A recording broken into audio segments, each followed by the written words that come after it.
네, 여러분들 오랜만입니다. 여러분들의 실무 시험 좀 도와주려고 얘기를 하다 보니까 강의 하나만 찍어달라 이렇게 1학년 친구들이 부탁을 해가지고 오늘 찍게 되었습니다. 오랜만에 찍다 보니까 막 프로그램 설치하고 뭐하고 하다 보니까 벌써 지금 세 번째 찍고 있어요. 중간에 잘못 눌러가지고. 어찌됐건 새로운 마음으로 여러분들도 열심히 해가지고 이번 시험 잘 합격을 하셨으면 좋겠습니다. 전산회계 1급 A형 122회를 한번 풀어볼게요. 이게 어디 있냐면 구글에 여러분들 검색을 해보시면은 전산회계 1급 기출 이렇게 검색을 해보면 여기 CBT 문제 하나 있을 거예요. 여기에서 잘 정리가 되어 있는데 그 중에 저는 맨 위에 있는 122회 요거를 한번 다운받아서 풀어보겠습니다. 전산회계 1급 122회 기출문제 요거를 다운받으시고, 자 그러면 바탕화면에 이렇게 저는 다운로드에 있는데요, 바탕화면으로 옮겨놨습니다. 바탕화면에 보면은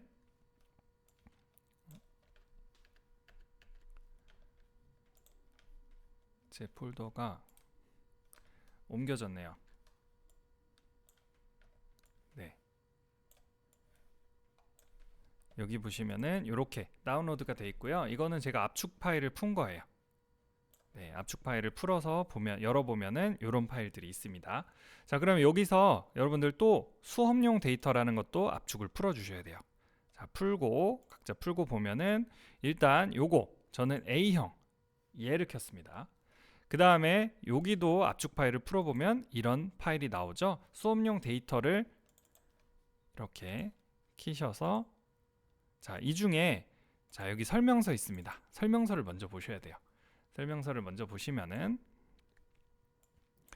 자 여기 자 2교시 3교시가 있는데 3교시에 있는 전산회계 1급 요거가 우리가 볼 시험이죠. 전산회계 1급이니까 일단 3교시를 키셔서 여기 텍스점 실행 파일 요거를 누르십니다. 자 누르시면은 요렇게 뜨죠. 여기다가 방금 봤던 수험 번호 얘를 복사 붙여넣기, 그리고 이름은 자기 이름 쓰시면 돼요. 자, 그 다음에 설치 이렇게 누르면은 조금 기다리면 이런 창이 뜹니다. 자, 이런 창이 뜨면은 거기다가 우리가 시험 볼 A형 그 다음에 이 번호를 입력하면 되는데요. 실제 시험장에서는 기다리고 있다가 시간이 딱 되면은 요 번호를 알려줍니다. 그 전까지는 다 해놓으시고 요 번호를 알려주면 번호 입력하고 로그인해서 시험 시작을 하게 됩니다. 자, 그러면 이제 시험을 시작을 해보겠습니다. 자, 이거 여러분 많이 보셨던 거죠? K랩, 뭐 S 플러스, I 플러스 다 비슷한데요. 오늘 여기 전산회계 1급은 K랩 프로그램을 사용해서 해보겠습니다.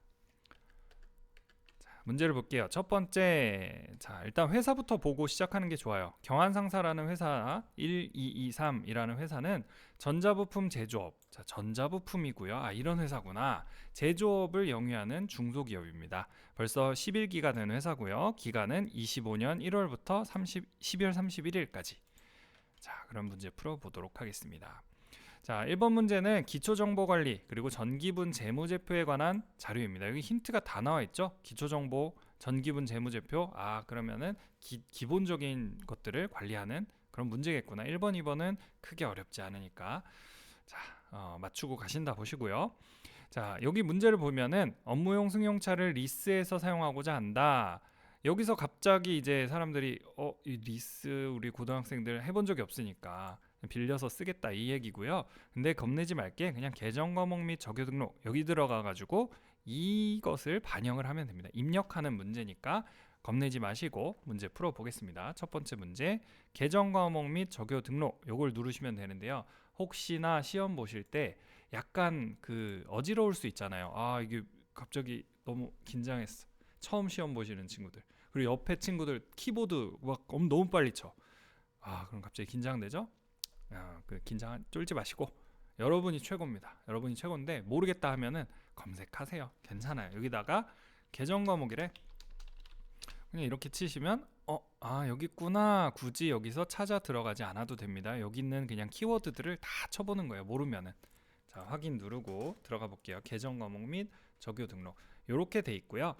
여기는 우리 회사가 쓰는 계정 과목들을 정리하고 또 자주 쓰는 적요들을 좀 바꿀 수 있는 그런 커스터마이징 할 수 있는 그런 란입니다. 여기다가 851 코드에다가 차량 리스료, 앞으로 자주 빌려 쓸 거니까 리스료 나가는 것들을 얘로 약속을 하자 이거예요. 그럼 코드 어떻게 뭐다 내리지 마시고 800까지 언제 가요? 그냥 여기다가 851 이렇게 치세요. 여기 아무데나 클릭하고 851 치면은 여기로 갑니다. 자, 그러면 오른쪽에 사용자 설정 계정, 여기다가 이제 자세히 입력하는 거거든요. 그러면 차량 리스료라는 것을 여기다가 입력을 합니다. 차량 리스료. 그럼 이제 이 코드가 등록이 된 거예요. 자, 그런데 성격은 3번 경비래요. 자, 그러면 성격을 볼게요. 우리 여기 성격이 여기다가 입력을 할 수 있고 여기다가 입력하는 건데, 클릭을 해보면은 성격 3번 경비에 클릭하면 되고요. 그 다음에 현금 적요 1번에다가 업무용 승용차 리스료, 이거 설명하는 거잖아요, 적요는. 근데 계속 적요를 쓰면은 귀찮잖아. 그러니까 여기다 한 번에 써놓고 나중에 적요 번호 1번만 누르면 얘가 되게 해라, 이 얘기였습니다. 자, 끝났고요. 자, 그럼 이거 닫으면 됩니다. 닫으면 저장이에요. 근데 여기서 여러분들 실수하는 게 리스료 이렇게 쳐놓고 엔터를 안 치시더라고. 그럼 딴 데 누르고 다시 보면은 여기가 입력이 안 돼 있을 경우가 가끔 있습니다. 그러니까 엔터를 다 했으면 깜빡깜빡거리게 하지 말고 엔터 무조건 치고 그 다음에 끄시기 바랍니다. 자, 두 번째 문제 한번 가볼게요. 다음 자료를 이용해서 거래처 등록에 신용카드 탭에 추가 입력하시오. 카드 하나 등록해 달라, 이 얘기예요. 자, 그러면 거래처 등록으로 가보겠습니다. 거래처 등록에, 자, 여기서 거래처 등록에 탭이 3개가 있어요. 일반적인 거래처, 금융기관, 신용카드 있는데 오늘 문제는 신용카드입니다. 신용카드 코드, 자, 요거 저는 복사 붙여넣기를 좀 할게요. 여러분도 하셔도 되죠. 근데 실제 시험이라 생각하시고 인쇄해서 풀어보셔도 좋기는 할 거예요. 자, 그 다음에 하나카드. 여러분 뭐 수능 때도 모의고사 되게 많이 보잖아요. 이게 익숙해지려고 하는 것도 있어요. 그래서 여러분도 실제 시험이랑 같이, 저도 지금 뽑아놓고 하는데 여러분 보여주기 위해서 이렇게 화면을 켜놨는데 인쇄해놓고 해보시면은 실제 적응하는데 좀 도움이 될 겁니다. 자, 하나카드, 그 다음에 매출인지 매입인지, 매입카드래요. 구입할 때 쓰는 카드입니다. 자, 사업자 등록번호 없어요. 근데 가맹점 번호 없고요. 카드 번호 적어달래요. 카드 번호는 여기 있죠. 자, 그 다음에 카드 종류는 사업용 카드. 그래서 여기 나와 있는 거를 프린트해서 하셔서 체크 했던 거는 체크 하면서 풀면은 입력을 못한 거 없이 잘 할 수 있을 겁니다. 자, 그래서 여기서 하라는 대로는 다 했어요. 하나 카드고 코드 했고, 그 다음에 카드 번호, 그리고 매입 카드였고, 사업용 카드였고, 이런 걸 다 했습니다. 자, 끝.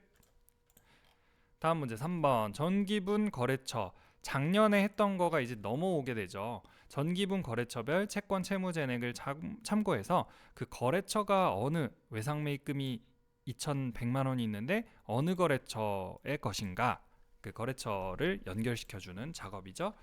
자, 그러면 여기 거래처별 초기 2월 뭐 이런 것들을 찾아보면 돼요. 어디 있을까요? 거래처별 계정 과목 원장 뭐 이런 것들이 있네요. 자, 여기서는 거래처별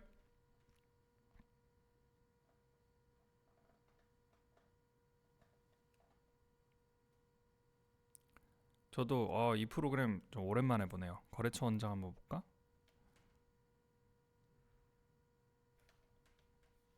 이건 아니고.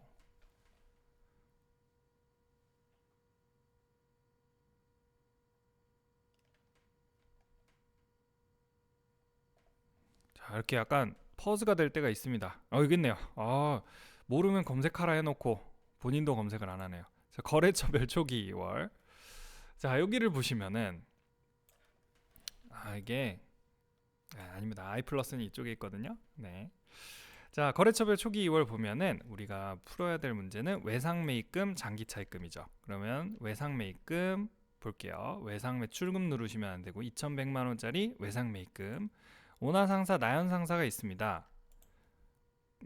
수정 입력하래요. 오나상사가 1,200만 원이고요. 이거 반대로 쓰셨네, 이분은. 그러면 1, 2 플러스 그 다음에 900만 원은 9 플러스를 누르면 0 3개가 입력되는 거 뭐 다 아시죠? 네. 장기차입금 눌러볼게요. 장기차입금. 장기차입금은 국민은행이 2천만 원이고요. 그 다음에 농협은행이 3천만 원입니다. 비교적 평이한 문제였습니다. 끝. 문제 2로 넘어가서 이번에는 일반전표 입력 메뉴에다가 쓰는 문제입니다.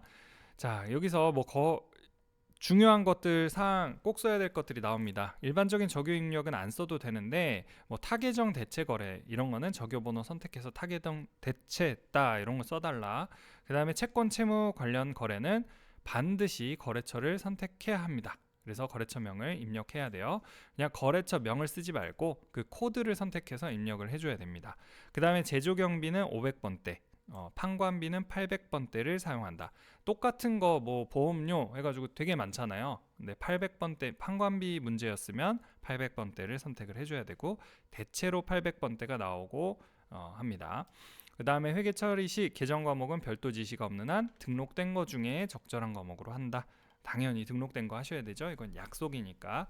1번 문제부터 풀어보겠습니다. 7월 26일 날짜도 중요해요. 일단 일반전표 입력에 들어가서 여기다가 7월 26일 칩니다. 단기 시세 차익 목적으로 당해년도 취득했던 서울 주식 3,000주, 올해 3,000주를 샀었어요. 한 주당 액면가는 필요 없고요. 취득가 10,000원에 샀어. 내가 얼마에 샀는지가 중요하죠. 그러면 3천만 원이 됐을 거예요. 원래 3천만 원을 샀는데 이야 500만 원 이득을 보셨네요. 3,500만 원에 처분하고 대금은 보통예금 계좌로 입금받았다.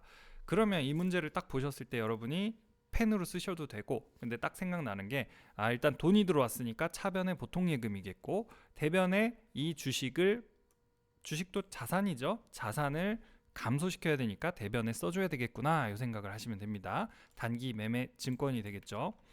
자, 그럼 구분에다가 차변은 여기 이거 혹시 모르시는 분 없죠? 여기 출금, 입금, 차변, 대변 이거 쓰는 겁니다. 차변은 3번이고요. 자, 계정 과목 여기다가 일단 돈 들어왔으니까 차변에 써줘야 되겠죠? 보통예금. 자, 보통 이렇게 검색하시면 됩니다. 자, 거래처는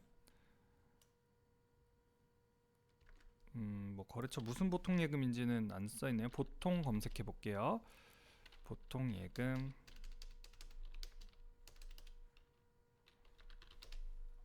네?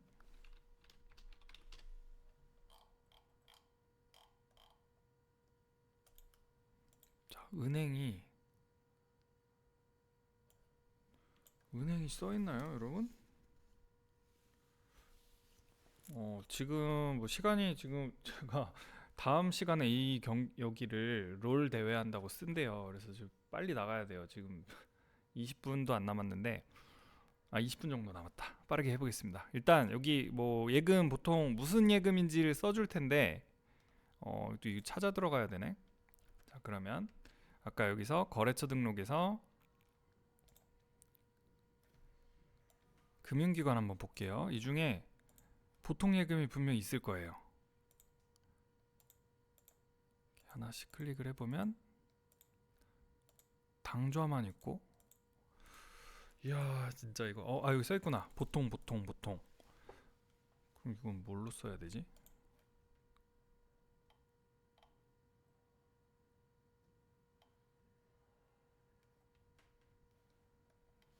그러면 여기 보통예금 중에 제일 위에 있는 기업은행으로 씁시다. 일단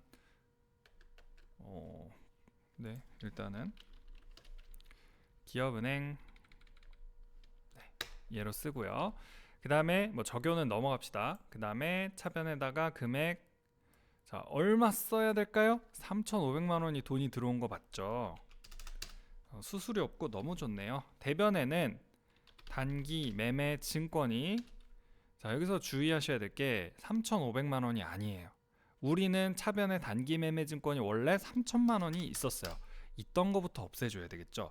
그럼 대변에 수익이 발생을 했습니다.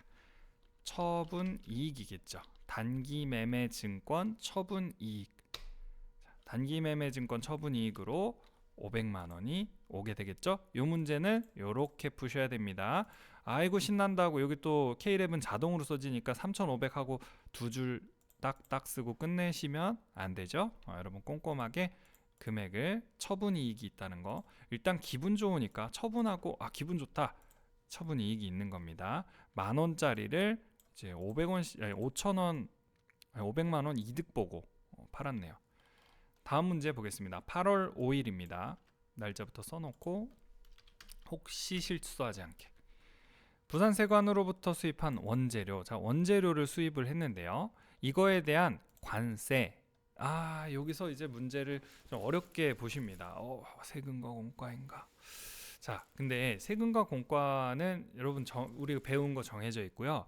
보통 단순하게 보시면 모든 자산을 구입할 때 들어간 재비용에 대해서는 그냥 그 자산으로 처리를 합니다. 뭐 건물을 살 때 건물 10억짜리를 10억 1,000만 원, 그러니까 10억짜리를 수수료 1,000만 원 내고 샀다. 그럼 10억 1,000만 원이 건물이 되는 거예요. 건물이 10억 1,000만 원. 뭐 수수료 비용 이렇게 쓰지 않습니다. 여기도 마찬가지로 원재료를 구입했으면 관세가 그냥 원재료 값에 플러스가 되는 거예요. 자, 그러면 요거를 보통예금에서 이체를 했으니까 차변에 원재료, 대변에는 보통예금 이렇게 오겠죠. 차변에 원재료 700만 원, 대변에는 보통예금 기업은행으로 해보겠습니다.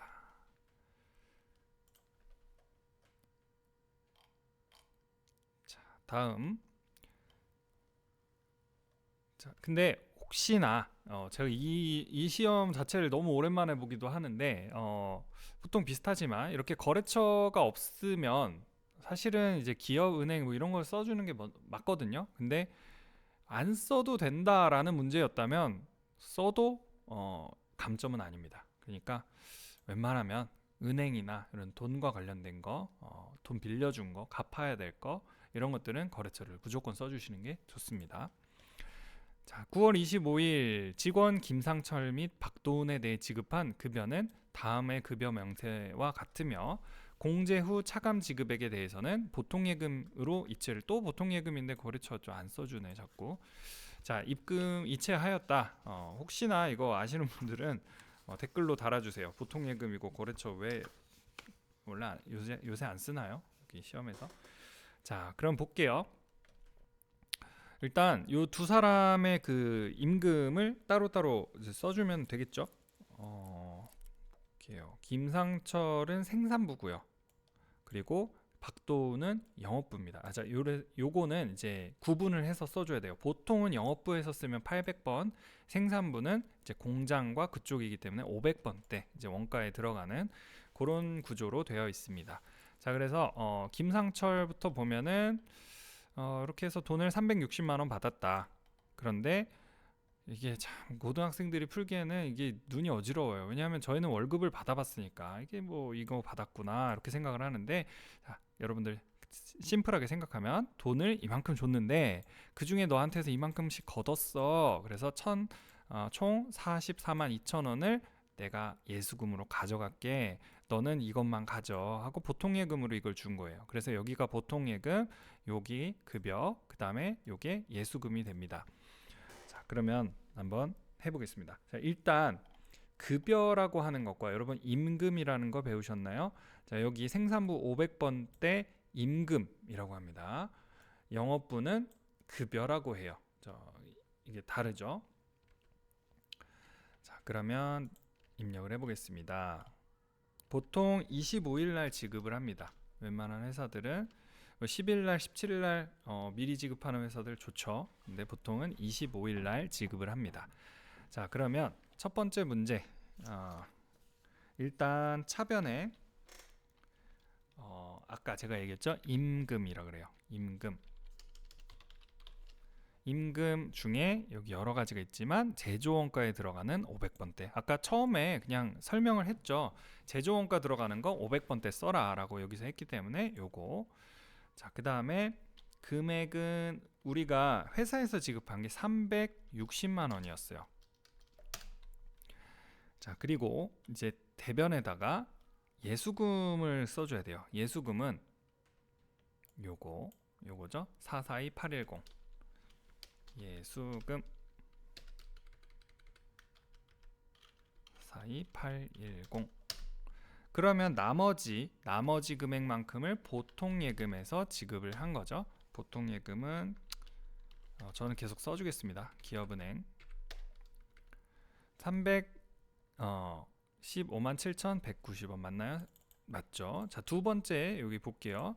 전표가 두 개가 뭐 하나로 쓰셔도 돼요. 예수금 합치고 보통예금 합치고 해도 되는데 따로 한번 써볼게요. 급여 있죠? 저는 저거 아니라 500번대 800번대 급여를 쓰셔야 돼요. 500번대는 방금 했던 임금이고요. 급여 있죠? 급여. 판관비에 속하는 801번 급여. 자, 급여가 이 사람은 300만 원. 300만 원이고요. 자, 대변에다가 예수금이 총 36만 900원이었습니다. 그 다음에 나머지 보통예금으로 기업은행으로 이렇게 입력을 해주시면 됩니다. 한번 확인. 263만 9,100원 맞죠? 예, 이렇게 두 가지로 쓰셔도 되고요. 그냥 귀찮다 하시면 뭐 계산하기 좋다 그러면 예수금 합치고 보통예금 합치고 해서 임금 급여 쓰고 얘네 쓰고 이렇게 해주셔도 상관은 없습니다. 다음 문제. 은성전자 일단 10월 3일이고요. 여러분들에게 좀 좋은 음질을 들려드리기 위해서 이거 로데에서 제공해 준 건 아니고 학교에서 제공해 준 로데 마이크로 쓰고 있고요. 그 다음에 바람 소리 들어갈까봐 저 히터 꺼놓고 하고 있습니다. 얼마나 정성입니까? 여러분들 잘 듣고 계시죠? 네. 자, 그러면 10월 3일 은성전자의 외상 매출금 250만 원이 회수가 돼서 보통예금에 입금이 됐대요. 자, 그러면 외상 매출금이 사라지고 보통예금이 늘어난 건데 이 중에 전기의 회수불능으로 지난 기수에 못 받을 걸로 예상이 돼서 대손 처리했던 외상 매출금이 또 포함이 돼서 들어왔어요. 그러면 이런 문제가 딱 나온다. 그러면 대손 처리를 했을 거 아니야? 그치? 그러면 대손 충당금으로 그거를 했겠죠. 그래서 이거 하나의 전표로 하라고 하니까 일단 보통예금 들어온 거는 그냥 팩트죠. 그래서 차변에는 보통예금 이거. 그 다음에 그 보통예금에 대한 거가 이제 나눠지죠. 외상매출금이 얼마. 그러니까 요거는 대손 충당금이 100만 원, 외상매출금이 나머지 150만 원 이렇게 되겠네요. 자, 그러면 차변에다가 보통예금 기업은행으로 해주십시다. 통일합시다. 그냥 250만 원. 대변에는 일단 대손 충당금이 있을 거예요. 근데 대손 충당금이 되게 많은데 그 중에 우리가 외상 매출금에 대한 대손 충당금이죠. 요게 이제 다시 들어오는 거예요. 요게 100만 원이 들어왔고요. 그러면 나머지가 외상 매출금 당기분이 이제 들어온 거죠. 그러면 거래처 꼭 써줘야 돼요. 은성전자. 어떤 친구한테 내가 돈을 받았나 아니면 돈을 갚아야 되나 이런 거는 참 중요합니다. 이것만 써놓으시면 나중에 누구한테 갚아줘야 될지 누구한테 받아야 될지 모릅니다. 거래처 얘는 반드시 써줘야 됩니다. 자, 다음 문제 볼게요. 10월 18일 신화테크의 제품 매출 외상 매출금 중 요거는 400만 원은 발행 약속어음으로 받고, 그러니까 얘가 동점이 발행한 약속어음으로 받았어요. 그럼 받으러음이죠. 나머지는 자기합수표로 받았다. 자기합수표라는 거는 은행에서 발행한 거고요. 현금과 같은 효과를 냅니다. 현금이라고 하시면 되겠죠. 10월 18일.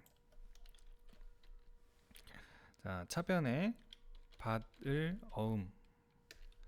자, 그리고 거래처 얘도 써줘야 되죠. 신화테크. 자, 그리고 금액은 400만 원인데요. 자, 이렇게 쓰고 끝나면은 안 되고요. 여기서 중요한 게 F3을 누르셔서 어음과 관련된 거는 이 등록을 해줘야 돼요. 잠깐만, 문제가 심플하네.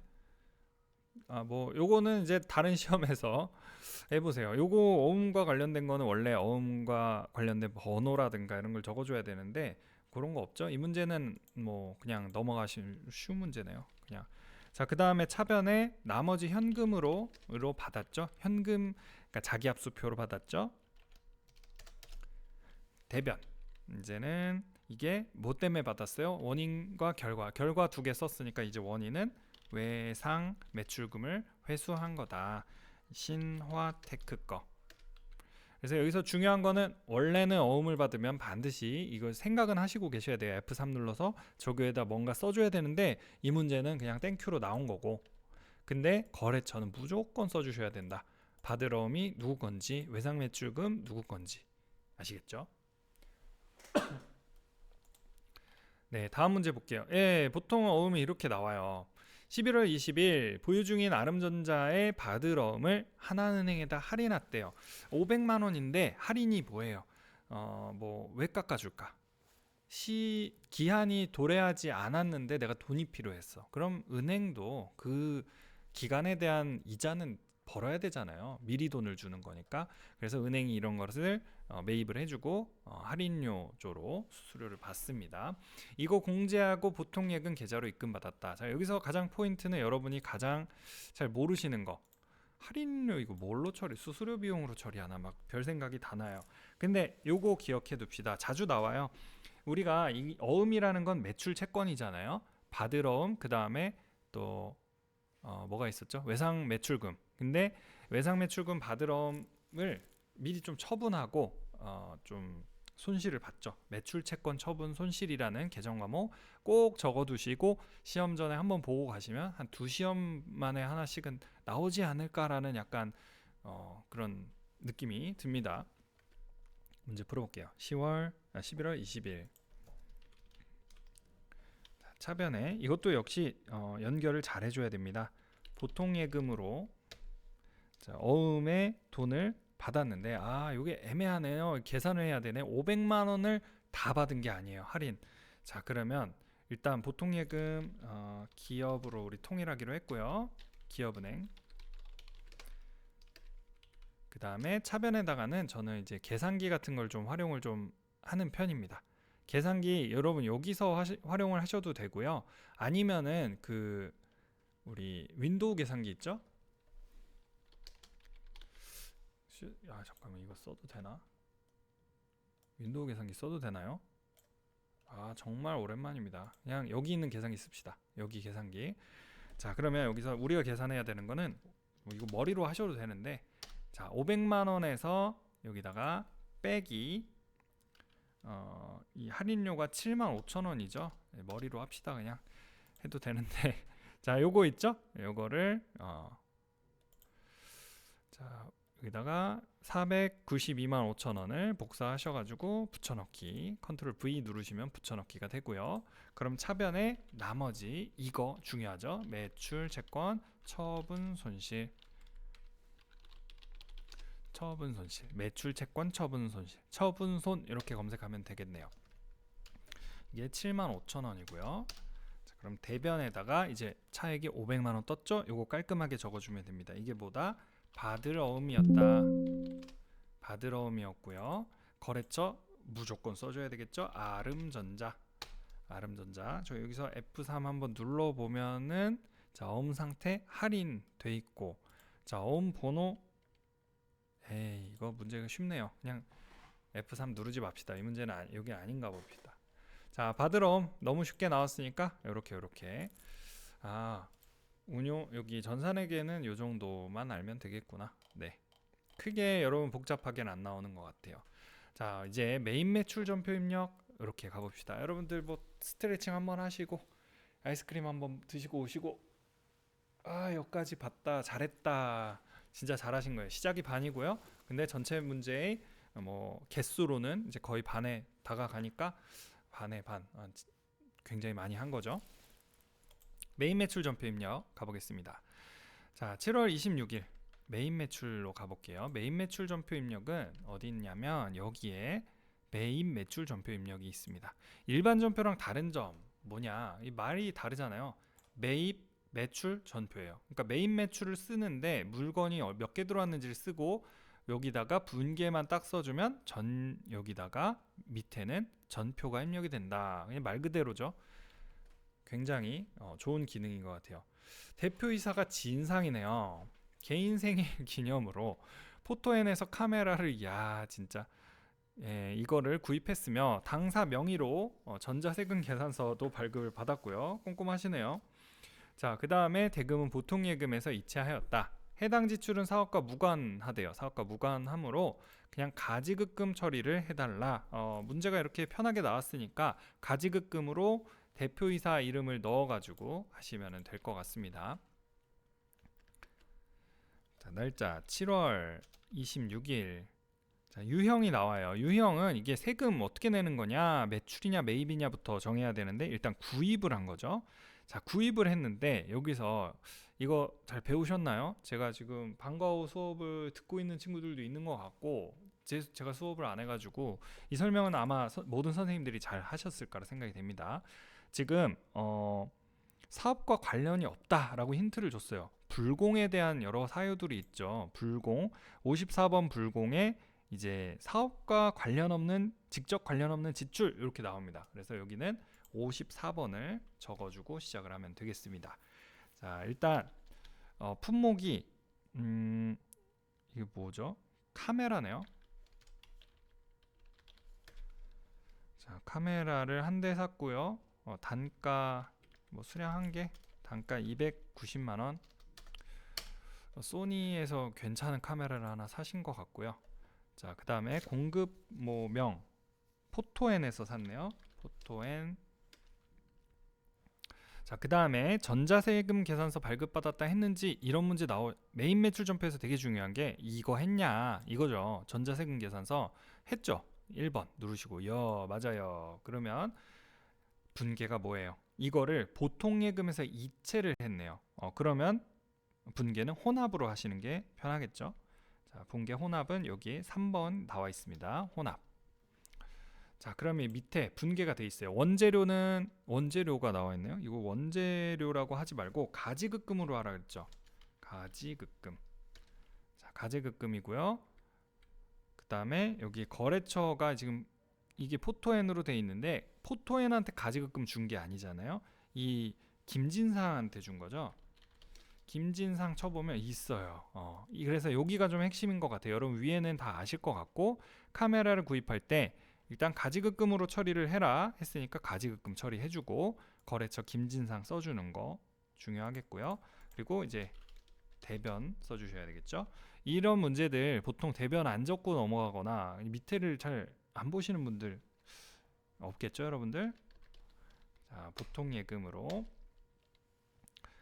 원래는 거래처를 써주는 게 맞습니다. 포토엔 아니죠. 보통 예금은 기업은행으로 하기로 했었죠. 이렇게 여기는 거래처 써주는 거 매우 중요하다. 그리고 계정 과목 바꿔주는 그런 문제였다. 아시겠죠?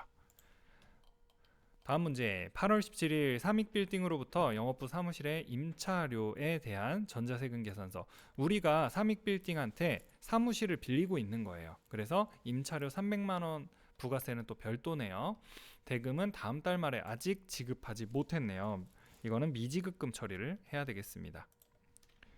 8월 17일. 자, 유형이 있어요. 이거는 그냥 일반적인 거죠. 매입 구입한 거고, 그러니까 돈을 내야 되는 거니까 51번의 과세. 그리고 품목은 이게 뭐죠? 임차료? 이렇게 적으시고 월세 이렇게 적으셔도 되고요. 그리고 공급가액이 300만 원이에요. 부가세 자동으로 나오고 그 다음에 삼익빌딩이겠죠. 삼익빌딩 전자세금 계산서를 발급받고 1번 분계는 이것도 미지급금이니까 혼합을 써주시는 게 좋겠습니다. 3번 혼합으로 넘어갈게요. 자, 그러면 부가세 대급금 나왔고요. 임차료, 원재료라고 자동으로 뜨죠. 이거는 임차료라고 바꿔줘야 됩니다. 임차료예요. 임차료. 근데 여러 가지가 있잖아. 그 중에 800번대 임차료. 우리 영업부 사무실이잖아요. 뭐 공장 사무실, 공장 이런 것도 아니고 임차료 써줘야 되고요. 그 다음에 이 돈에 대해서는 미지급금으로 했습니다. 대변에다가 미지급금. 대변에 미지급금 이렇게 적어주시면 되겠습니다. 거래처 삼익빌딩 맞죠? 미지급금도 거래처 써줘야 된다. 자, 여기까지 잘했습니다. 다음 문제 넘어갈게요. 9월 18일 제조공장 직원들의 점심 회식을 위해서 방문한 서우반점에서 아래 지출증빙용 현금 영수증을 이번엔 현금 영수증을 좀 받았네요. 자, 이런 경우 일반적인 과세긴 한데 현금과 관련된 과세가 나오는 거겠죠. 이게 뭐 면세 뭐 그런 거는 없네요.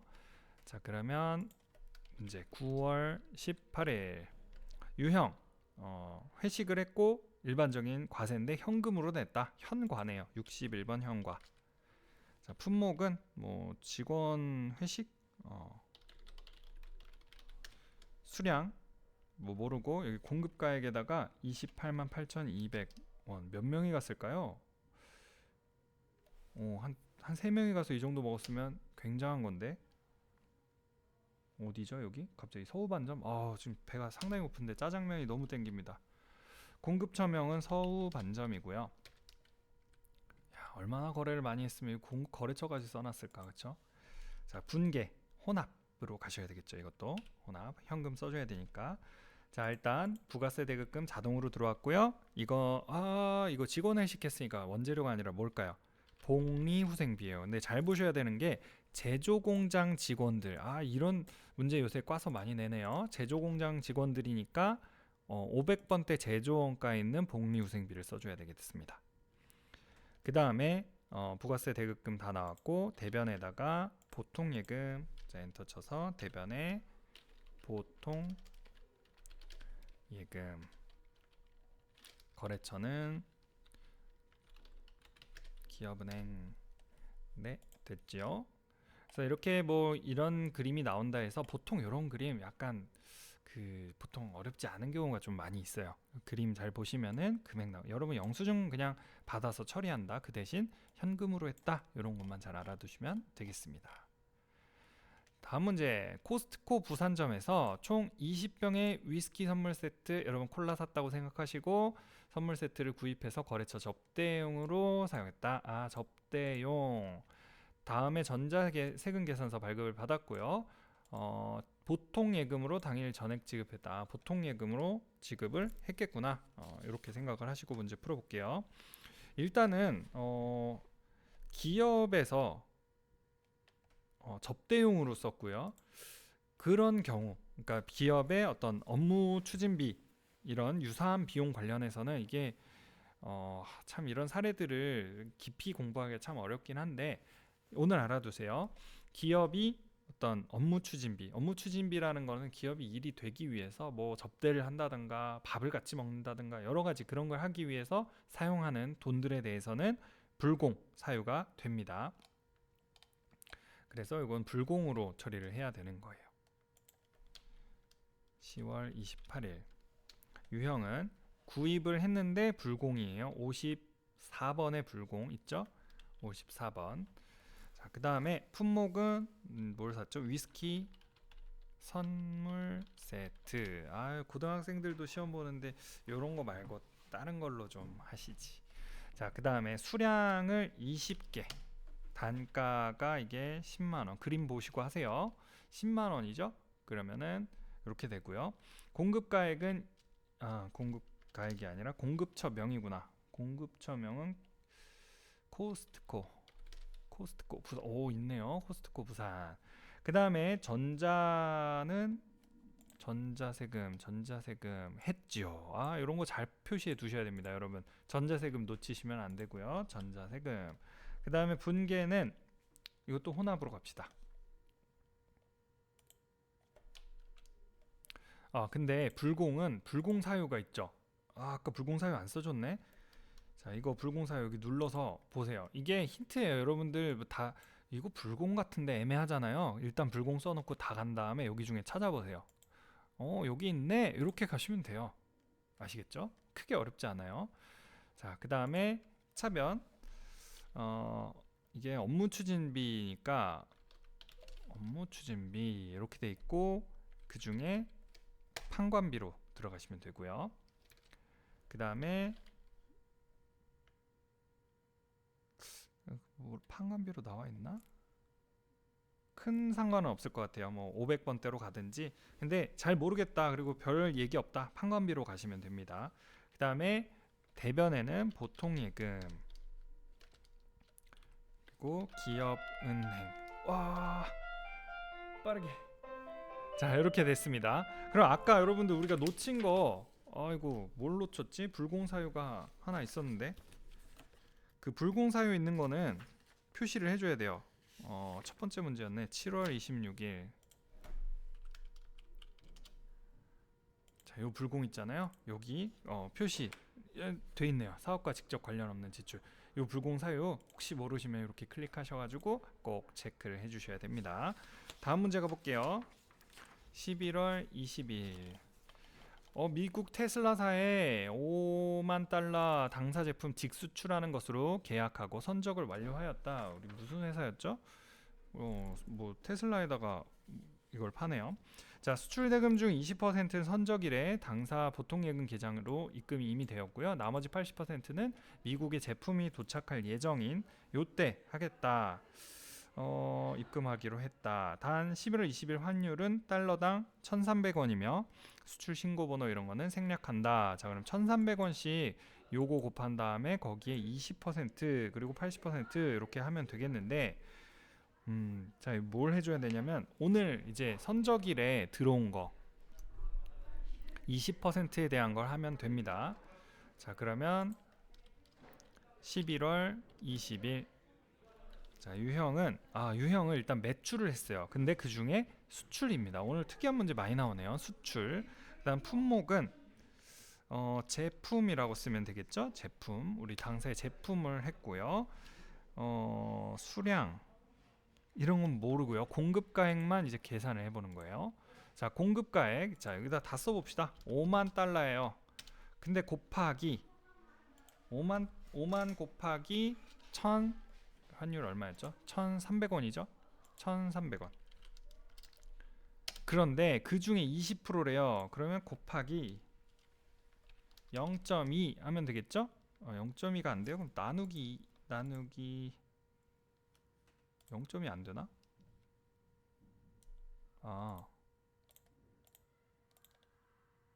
자, 곱하기 0.2 이렇게 하시면 됩니다. 자, 그러면 1,300만 원이 되겠네요. 1,300만 원을 여기다가 공급가액에 써주시고요. 자, 수출이기 때문에 부가세 빵원이 되겠죠. 그 다음에 공급처명 테슬라. 아니요. 요 옆이에요. 저 인강 찍고 있어요. 테슬라. 그 다음에 자 해서 테슬라인데요. 영세율 구분 요거 뭐 해달래요. 그러면 우리는 뭐 직접 수출 요거 표시해주면 됩니다. 자, 그 다음에 전자 했나요? 전자 얘기는 없습니다. 딱히 없고요. 그냥 놔두고 이제 전자 그러면은 0 눌러주시고 분계. 자, 분계는 혼합으로 가야 되겠네요. 혼합. 예. 자, 그 다음에 일단 제품 매출을 이렇게 가는데 여기서 또 체크를 해줘야 될 게 우리는 지금 공급가액을 이렇게 써주면 안 되는구나. 다시. 자, 공급가액을 여기서부터 20%를 하는 게 아니라요. 아까 얼마 나왔었죠? 계산기에서. 다시 계산해야 되겠네. 5만 달러 곱하기 1,300원. 요거네요. 6,500만 원. 6,500만 원 자체가 공급가액이고요. 그래서 이제 밑으로 내려가서 보면은 대변의 제품 매출이 제품이 6,500만 원이 나갔고 그 대신 이게 뭐냐? 제품은 6,500인데 차변에 일단 지금 돈 받은 거, 보통예금으로 돈을 받은 거, 기업은행으로 돈 받은 거는 아까 1,300만 원이었죠? 이거고요. 그리고 차변에 나머지 아직 못 받았어. 이거 상품, 제품 이거죠. 외상 매출금 기업 테슬라 됐죠. 그래서 요거 약간 복잡해 보이더라도 일단은 공급가액에다 다 써놓고 분계를 할 때 이거 계약하고 요거 선적한 거 맞으니까 이만큼을 팔았다. 그런데 물건을 팔았는데 돈은 일단 지금 받은 거는 이만큼, 그리고 나중에 받을 거 이만큼, 이렇게 정리를 하면 되겠습니다. 아마 문제 푸실 때 조금 이게 뭐지 하고 싶으면 별표 쳐놓고 다음 문제부터 빨리빨리 푸시고 마지막에 와서 다시 풀어도 될 것 같은 문제입니다. 다음으로 넘어갈게요. 자, 이번 시간에 일단 여기 두 문제 풀고 또 종칠 거 여기까지만 풀고 끊고 다음에 요거 다시 두 개로 나눠서 올려드릴게요. 12월 3일 만개동산의 제품을 이거에 판매하고 신용카드를 발행하였다. 일시정지해 놓으면 되겠구나. 예, 연속해서 쭉 해드릴게요. 여러분들은 좀 멈춰놓고 하셔도 됩니다. 자, 요거 판매를 했대요. 신용카드로 했네요. 자, 그럼 메인 매출 전표에서 카드 과세가 되겠죠? 그럼 매출의 카드 과세 한번 해보겠습니다. 12월 3일 유형의 매출이고요. 거기 중에 카드 과세는 17번에 있죠. 품목은 뭘 판매했죠? 제품을 판매했고요. 수량 이런 건 모르겠고 여기 보시면은 금액이 이거 판매를 했대요. 상품명은 제품으로. 자, 그럼 공급가액에다가 공급가액에다가 이걸 입력해도 되고요. 네, 공급가액에다가 그냥 합계를 입력해주면 부가세랑 나눠서 입력이 되네요. 뭐 이렇게 하셔도 됩니다. 공급가액은 이거 120만원, 그리고 부가세 10%로 이렇게 써주시고, 공급처 코드 우리가 무슨 만개동산, 네, 그리고 전자세금 계산서를 얘기는 없고요. 그러면 신용카드사 나오는데 무슨 카드인가요? 국민카드였죠. 국민카드. 그래서 분계도 뭐 혼합하셔도 되는데 카드로 한번 해봅시다. 카드 4번. 자, 그럼 밑에 이렇게 나오죠. 제품 매출했는데 외상 매출금으로 뜹니다. 맞는 얘기죠. 국민카드 잘 떴고요. 그 다음에 제품 매출 120만원, 부가세 120만원. 예, 요렇게 푸는 문제였습니다.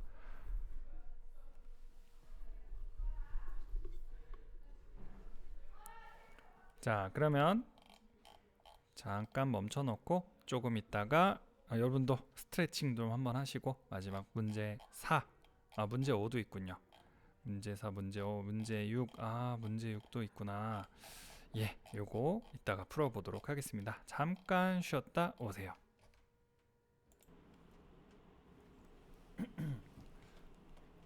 네, 문제 4번부터 볼게요. 이번에는 오류를 정정하는 그런 문제입니다. 9월 20일 서울전자로부터 원재료인 부품을 매입하고 82,500원을 현금으로 지급하고 현금 영수증을 수취하였으나, 네, 근데 수취를 했는데 이를 분실하여 지출결의서로 일반 전표에다가 회계 처리를 하였다. 자, 현금 영수증을 수취했는데 일반 전표에다가 썼대요.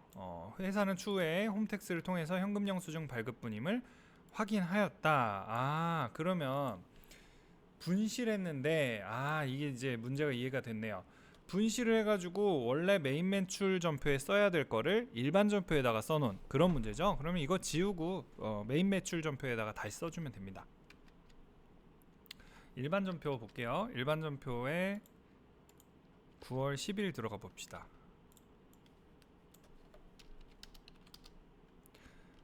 9월 10일에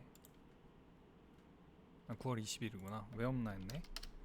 네, 원재료 요거 산 거 있죠? 근데 현금 영수증을 받았고요. 그래서 요거는 삭제를 하시면 됩니다. 삭제. 예, 삭제하시면 되고요. 그 다음에 메인 매출 전표 여기에 9월 20일 들어가가지고 다시 입력을 해봅시다. 일단은 일반 과세 뭐 이런 얘기가 나오는데 현금으로 했죠. 그러니까 현금 과세, 매입의 현금 과세 61번. 자, 품목은 원재료, 그 다음에 수량 이런 건 모르겠고 공급가액이 82,500원. 네, 이게 부가세 포함이었기 때문에 이렇게 쓰면은 두 개가 나눠지고요. 공급처는 서울전자. 네, 서울전자. 그 다음에 분계는 현금이 되겠죠. 현금으로 하면 되고, 뭐 혼합으로 하셔도 되겠지만 현금 이렇게 누르시면 되겠습니다. 자, 그러면 출금전표로 자동으로 적히고요. 그 다음에 부가세 대급금, 원재료, 네, 각각 잘 나왔습니다. 이렇게 하시면 되겠습니다. 그래서 이런 문제 풀 때는 뭐가 잘못된 건지, 일단 일반 전표인지 들어가 보시고 그거 삭제하고 새로 적어주시면 되겠습니다. 11월 19일 제조공장 보일러를 교체하고 휘경난방에게 700만원을 지급하고 전자세금 계산서를 수령하면서 수선비로 썼대요. 근데 건물의 자본적 지출, 그렇죠, 보일러나 이런 거를 교체한 거, 에어컨을 한 거 자본적 지출이니까 수선비가 아니라 건물이라고 해야 되겠죠. 그 다음에 매입세액 공제 대상이다. 그러면 일단 둘 다 메인 매출 전표에 그러니까 입력을 했던 것 같으니까 저거 들어가 볼게요. 19일 보일러 교체를 했어요. 자, 그럼 일단 뭐 51번의 과세 있겠죠. 그 다음에 공급 가액, 뭐 요거는 휘경 맞고요. 전자 맞죠? 그런데 분계에서 좀 틀렸겠네요. 차변에 수선비가 아니라 건물. 네, 건물로 자본적 지출이라는 건 그 건물의 가치 자체가 오른다는 거죠. 보일러 새로 하면서 건물의 가치가 700만 원이 오른 거고요. 보통 예금 뭐 이런 거는 없죠. 자, 그럼 요것만 바꿔주면 되는 문제였습니다. 네, 별다른 게 없네요. 네, 다음으로 넘어갈게요.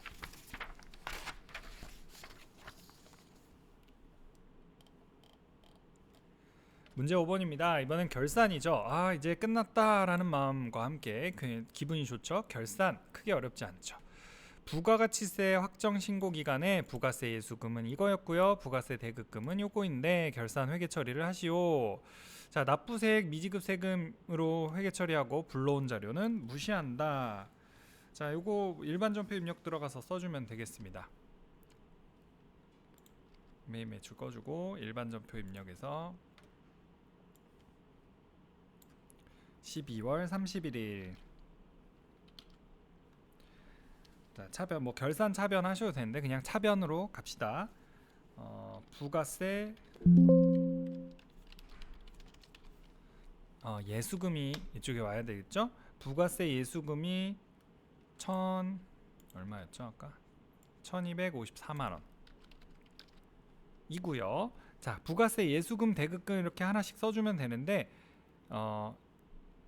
잠깐만, 그러면은 나머지는 뭐 미지급 세금이나 미수금 또는 납부세액이면 이거 하라고 했는데, 자, 대급금 예수금 이렇게 하면은 미지급 세금 미수금이 남는 게 맞겠죠. 자, 그러면 대변에다가 대급금 이렇게 써볼게요. 그러면 차액이 이제 뜰 거예요. 1300 얼마였냐?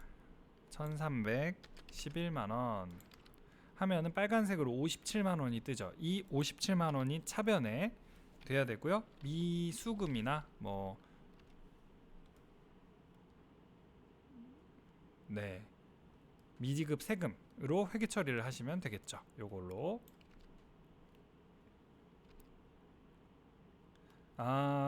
잠깐만, 지금 환급세액이잖아.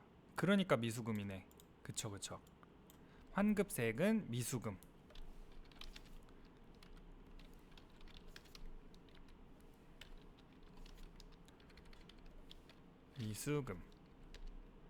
환급세액은 미수금으로 처리를 하면 됩니다.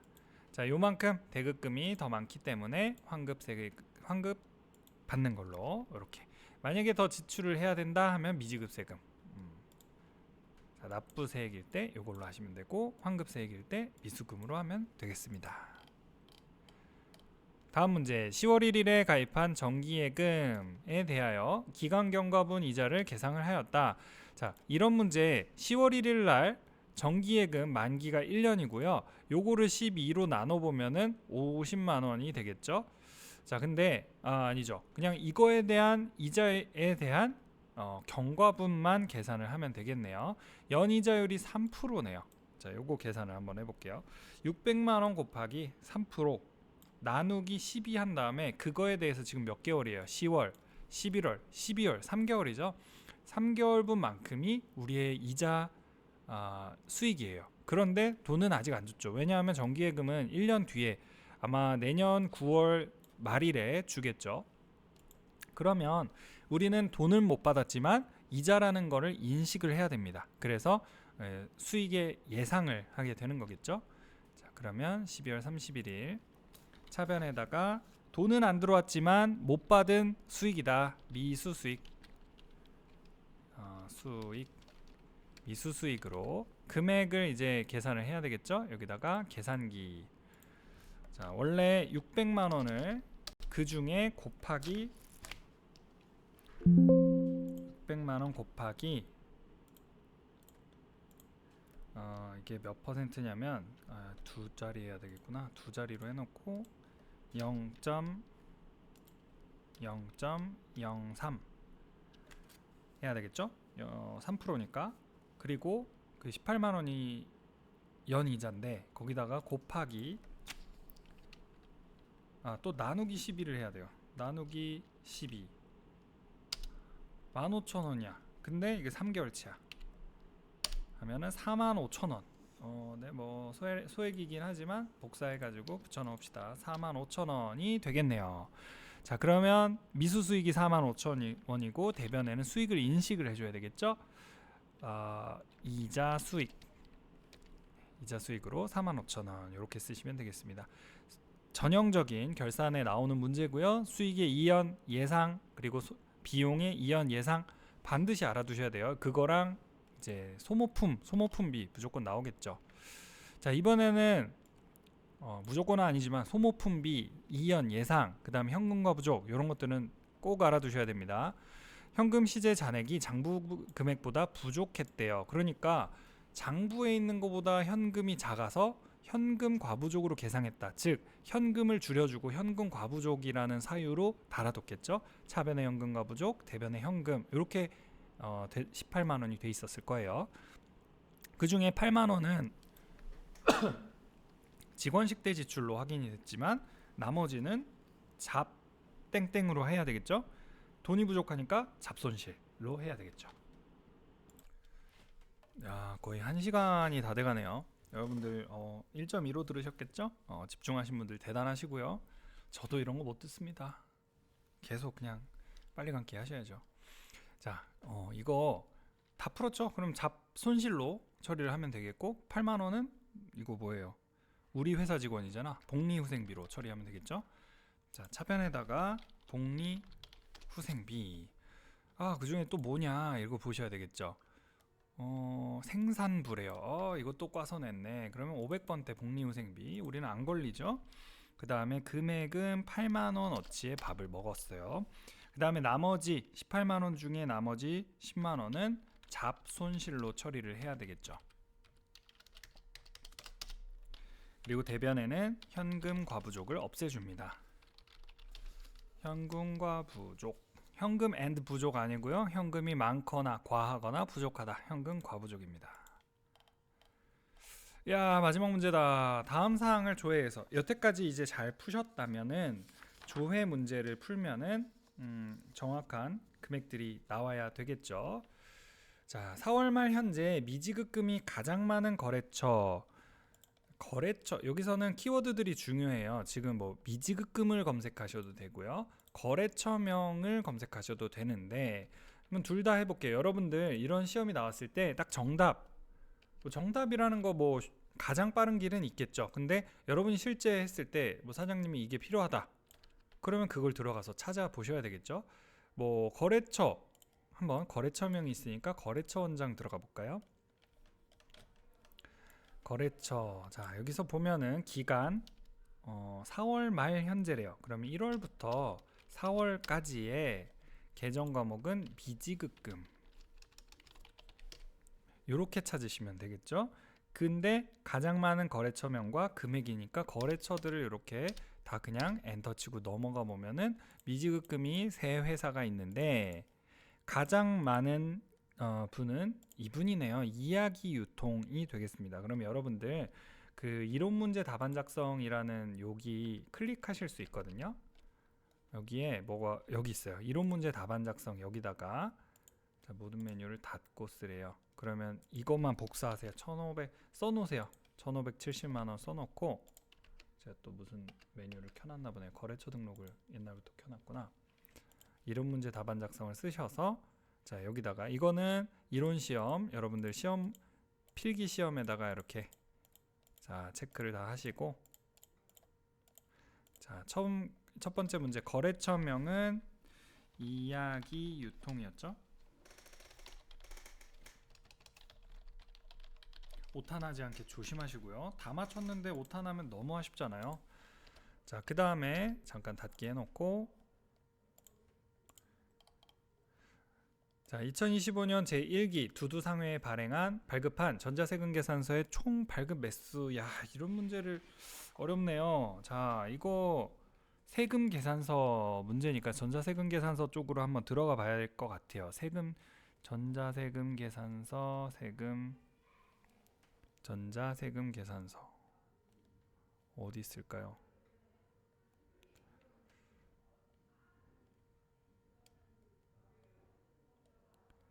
전자세금계산서 발행 한번 들어가 볼게요. 이거는 발행하는 건데 뭐 한번 봅시다. 우리가 할 수 있는 건 다 해봐야 돼요. 1기 1월부터 6월까지 1월부터 6월까지 6월 30일까지 거래처는 두두상회.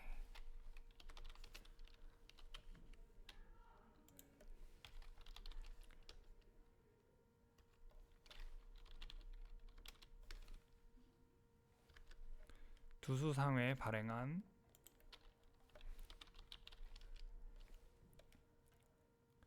자, 전체적으로 한번 볼게요.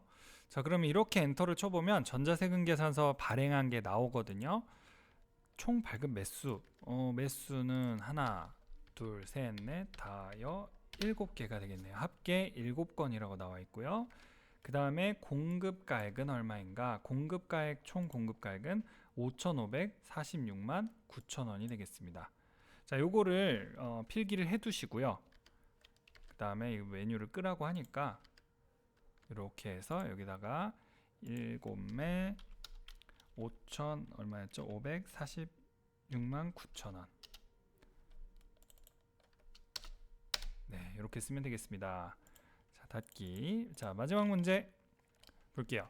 2025년 1월부터 4월까지의 판관비는 얼마인가? 아, 판관비. 자, 이런 계정 과목이 나왔어요.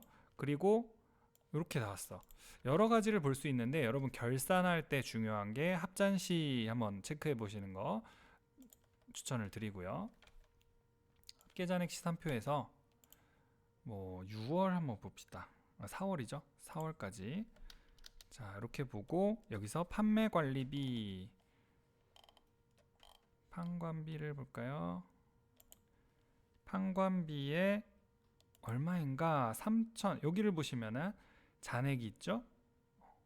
여기에다가 3,094만 1,600원. 네. 이렇게 보면 딱 나오죠. 그래서 1월부터 언제까지 일정 시점까지의 어떤 계정 과목이라든가 아니면 이런 항목의 전체적인 계정의 현황을 보고 싶다 하면 합계 잔액 시산표 보셔도 되고요. 뭐 손익계산서 들어가서 보셔도 상관은 없습니다. 어디에 들어가나 자기가 이 금액이 어디 있는지를 확실하게 알고 있다면 답을 할 수가 있습니다. 그래서 정답 마지막까지 입력을 해봅시다. 30941 6001. 네, 이렇게 됐죠? 자, 그럼 이제 다 됐고요. 여기서 아까도 보셨지만 닫기 버튼을 누르면은 답안 저장 버튼을 누르시라고 완료 다 했으면 요거 해서 답안 저장을 꼭 해달라 USB로 저장을 했습니다. USB 꼽고 있겠죠? 거기에 저장 잘 하도록. 혹시나 USB가 밑에 달려 있어 가지고 건드리거나 다리로 치거나 하지 않도록 조심하시고요. 여러분들 시험 잘 보시기 바랍니다. 자, 고생하셨습니다. 합격입니다.